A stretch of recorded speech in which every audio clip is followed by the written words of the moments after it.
Buenos días, buenas tardes o buenas noches, dependiendo como siempre del momento del día en el que vayáis a acceder a esta sesión.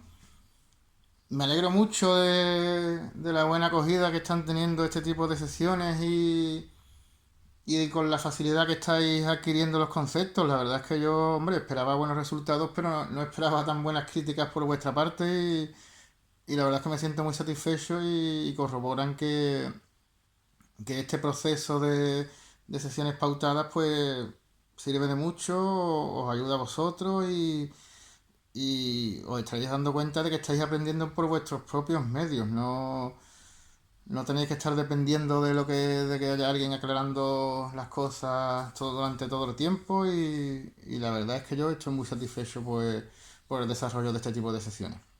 Bien, en cuanto a explicaciones, esta es la última en este tema.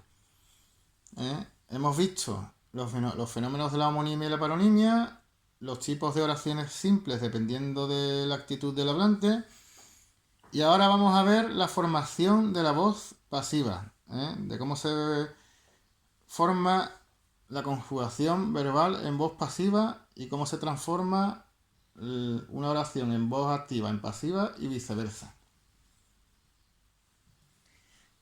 ¿Qué ocurre en la voz pasiva? Bien, ahí tenéis una tabla con las características de la voz activa, que eso sí son conceptos que debéis tener ya claros. El sujeto es quien realiza la acción del verbo. Juan come patatas. La frase para desmatear es Juan el que come, es Juan el que realiza la acción del verbo. ¿Vale? El verbo se conjuga en voz activa. Por lo tanto, solo el verbo haber es el auxiliar en los tiempos compuestos. ¿Vale? El pretérito perfecto, el pretérito pluscuamperfecto.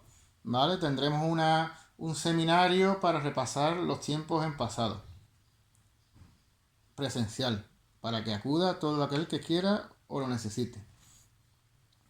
Y los verbos transitivos necesitan un complemento directo para completar su significado. Juan come patatas. Yo puedo decir Juan come, pero me queda ahí algo suelto. El verbo no me da toda la información. Por lo tanto, necesita un complemento directo. Juan come patatas. Ahí, patatas sería el complemento directo. Vale. ¿Qué pasa en la voz pasiva? Pues el sujeto no realiza la acción del verbo, sino que la padece, recibe. El sujeto recibe la acción del verbo y se le llama sujeto paciente. El verbo se conjuga en voz pasiva. El verbo ser más el participio es la forma para todos los tiempos. Quien realmente realiza la acción del verbo es el complemento agente. O sea, Juan come patatas en voz pasiva sería las patatas son comidas por Juan. ¿Vale? Ese las patatas sería sujeto paciente. Porque las patatas son comidas, no las patatas se comen. ¿De acuerdo? No las patatas comen. Las patatas son las que son comidas, reciben la acción del verbo. Por lo tanto, son sujeto paciente. Quien realmente sigue realizando la acción es el mismo sujeto que en la voz pasiva. Las patatas son comidas por Juan. Por Juan son comidas las patatas. Juan es el que sigue realizando la acción del verbo. Pero en la voz pasiva se le llama complemento agente. Por lo tanto, Juan recita un poema. En voz activa el sujeto es Juan, igual que en come patatas. El verbo recita, tercera persona del singular del presente indicativo en voz activa, un poema complemento directo. En voz pasiva, un poema es recitado por Juan. Si lo veis bien y os dais cuenta, el complemento directo pasa a ser el sujeto paciente. Un poema.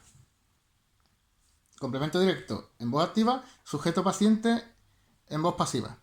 El verbo es el mismo, solo que con el auxiliar ser conjugado más el participio del verbo principal. Complemento agente es el sujeto en voz activa por Juan. ¿De acuerdo? Por lo tanto, el sujeto de voz activa se transforma en complemento agente en pasiva. El complemento directo en voz activa se transforma en sujeto paciente en voz pasiva. y el verbo queda en la misma posición, solo que conjugado mediante el auxiliar ser más el participio. Podemos trazar una cruz de complemento directo a sujeto paciente, de sujeto a complemento agente, y el verbo quedaría en medio. Y así ya tendríamos la transformación de la voz activa a voz pasiva. Y si se os pide que transforméis una oración en voz pasiva en voz activa, pues exactamente igual. El sujeto paciente pasaría a complemento directo, el complemento agente pasaría a sujeto y el verbo quedaría igual, solamente que conjugado en voz activa, como vosotros lo conocéis en normalidad, con normalidad.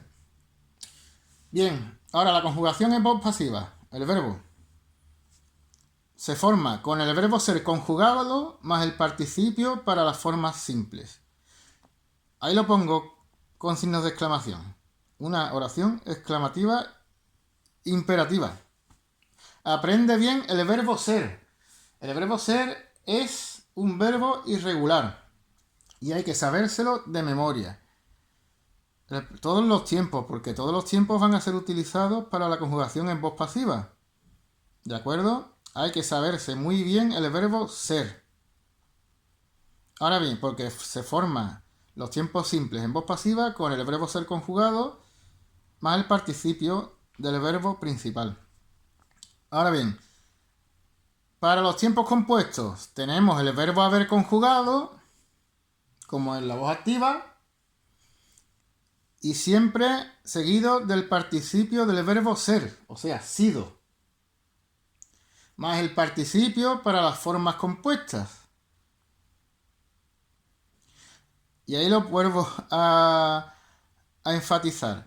Aprende bien el verbo haber, sobre todo en presente y en imperfecto. Pero hay que saberse bien tanto el verbo ser como el verbo haber.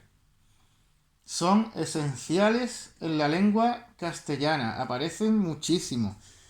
Y hay que reconocer cuándo se tienen que emplear y cuándo no. Y si se tienen que emplear, saber en qué tiempo y no dudar. ¿De acuerdo? Y aquí hay que tener cuidado con las concordancias del participio cuando interviene el verbo ser. El verbo ser interviene conjugado en los tiempos simples, pero también interviene como participio en los tiempos compuestos. Si aparece el verbo ser, ya sea en cualquiera de sus formas, el participio del verbo principal concuerda en número y en género. Muy bien. O sea, ya lo tenéis en el segundo ejemplo, en el de los verbos compuestos. Había sido comprada. Una flauta había sido comprada por Juan.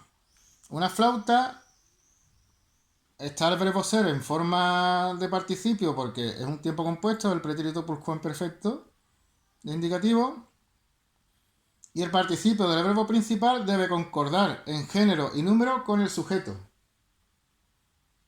Una flauta es femenino, singular, había sido comprada. Femenino, singular, el participio del verbo principal. ¿De acuerdo? Unas flautas habían sido compradas. Sería femenino, plural. Concordaría en género y número con el sujeto. Siempre que aparezca el verbo ser. Que eso, en voz activa con el verbo haber, no sucedía. El participio no concuerda en género y número. Pero con el verbo ser, sí. Es uno de los matices de la voz pasiva. Bien. Repasar el verbo ser. Repasar el verbo haber. Mirad tantas veces como queráis esta sesión. Y cuando ya lo tengáis todo más o menos asimilado, paráis este vídeo. Como siempre, yo me callaré ahora durante 20 segundos. Os he enviado un archivo en Word con pasiva en el que tendréis que pasar oraciones simples, activas a pasivas y viceversa, según lo que se os pida. ¿De acuerdo? Paráis el vídeo. Como siempre os digo, los tiempos son estimados de lo que vais a necesitar a la hora de hacer el examen. En 10 minutos debería ser suficiente para hacerlo. Que ahora mismo necesitáis más, no pasa nada. ¿De acuerdo? Que os equivocáis, no pasa nada. Pero lo importante es que aclaréis conceptos, volváis a estudiaros el verbo ser todos los tiempos, el verbo haber, sobre todo el presente y el pretérito imperfecto, la formación de los participios, y nos vemos cuando hayáis terminado el ejercicio. Venga, parad el vídeo y nos vemos en los minutos que estiméis oportunos.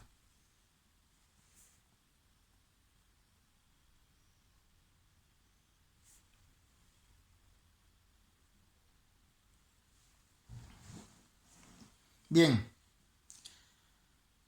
vamos a hacer con este ejercicio lo mismo que hicimos con el de las oraciones simples según la actitud del hablante. Me vais a traer el ejercicio que habéis hecho, yo me lo voy a llevar, lo voy a corregir y para la sesión de repaso lo vamos a repasar. Vamos a repasar los errores que hayáis cometido. De todas formas, vamos a tener una tutoría, una hora de tutoría en la que vamos a repasar los tiempos en pasado, cómo se forman, cómo se forman los participios. Y que tengáis claro cuándo se debe usar un tiempo en pasado y cuándo otro. Cuándo se debe utilizar el imperfecto, el pretérito perfecto compuesto, el pretérito pluscuamperfecto, para que lo tengáis todo claro. Y también vamos a ver el matiz de la voz pasiva, que ya me imagino que después de haber visto esta sesión, pues lo tendréis un poco más claro. Pues nada, chicos, nos vemos en la siguiente sesión presencial. Ya queda poco para terminar el tema. No tengáis miedo, seguid trabajando igual de bien y nos vemos el siguiente día. Hasta luego.